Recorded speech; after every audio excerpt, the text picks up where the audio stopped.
In terms of potential upside on share price, let's make it simple and all things considered, what's your favorite and what do you favor least? Across the Magnificent Seven, I think that over the next 1 to 2 years, Nvidia probably has the most potential, and it goes back to demand.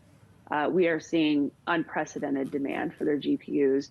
And although this is going to create a huge headwind for them to continue to grow on top of these high comps as we wrap around this year, they have the potential to do so because they have a near monopoly. AMD is going to try to answer to this. We don't know if they can.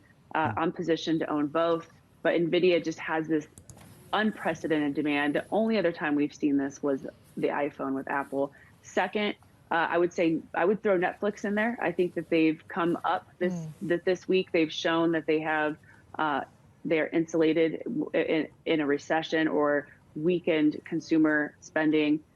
They're raising their prices. Tesla has to slash prices, and they're bleeding on their margins. When you can raise prices right now, you're sending a strong message. I would put Netflix in the Mag 8 if we're going to count Netflix.